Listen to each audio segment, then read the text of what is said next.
So we started with essentially XCOM with one character. That was our original kind of prototype.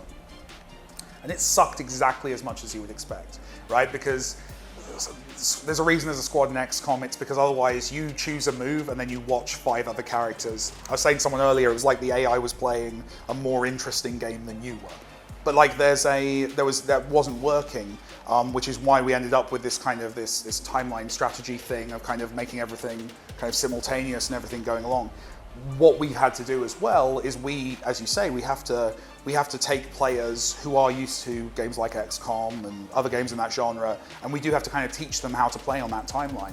So when making a game, ultimately you start to essentially kind of reverse engineer the movies. You look at the movies and you say, right, this movie, the club fight in the first movie, the Red Circle.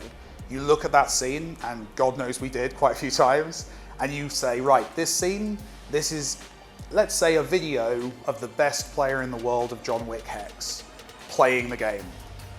Why did he just throw his gun?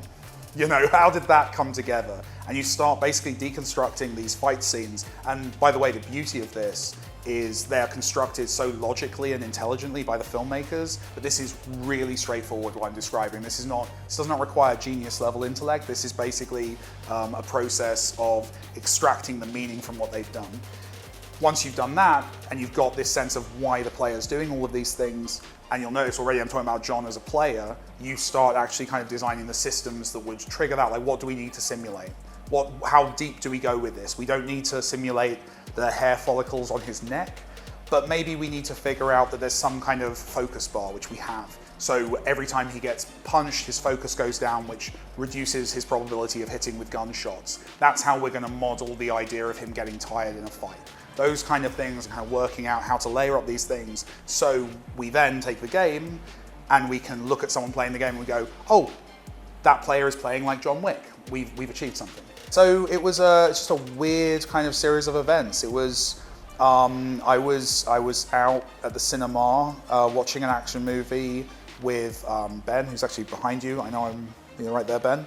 Who's the producer at Good Shepherd, and he was like, "So, well, like, if you were to do a game of John Wick, like, what would you do?" And I was like, "Well, you could do a shooter, but that's kind of lazy, and also you're not going to capture the strategy. Okay, I guess you do a strategy game." And he was like, "Oh, that's in this way that Ben does." It was like, "Oh, that's really interesting. That's really interesting." Little did I know, what had happened in the months previous to that was Lionsgate had gone to Good Shepherd and gone, "We want to make an interesting, cool John Wick game that surprises people." They called me a couple of days later and like, "Do you want to prototype this idea?"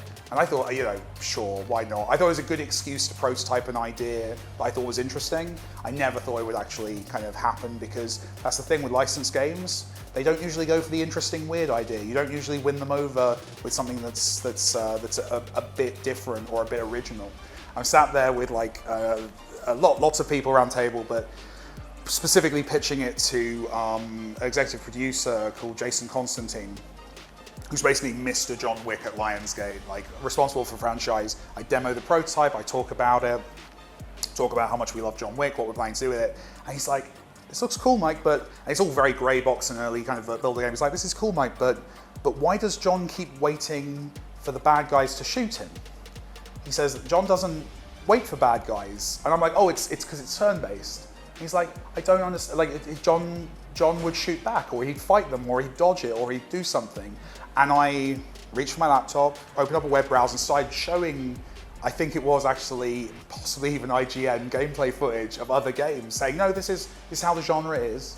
And it was about on the second video I was showing where I realized how stupid I was being. I was basically explaining why the reason my game sucked was because of genre.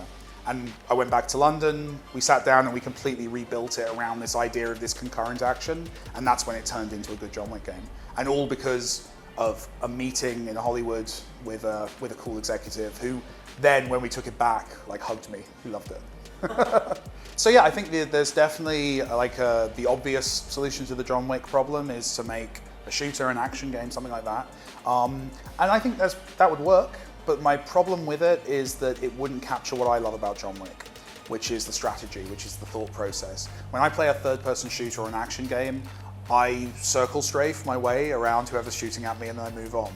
We could put the character in a suit, we could have neon lights around you, we could create all the trappings of John Wick, but it would still be idiot Mike Bithell running around in circles in a third-person shooter. And I'd much rather make a game which is about playing as him, as playing as John, and figuring out how he would work his way through a room, creating strategies that make sense, that feel like they're from the movie. We spoke after you played the game, and you were describing like this really complex sequence of events where you figured out how to do this over here and then that and then that, and all of those things kind of strung together.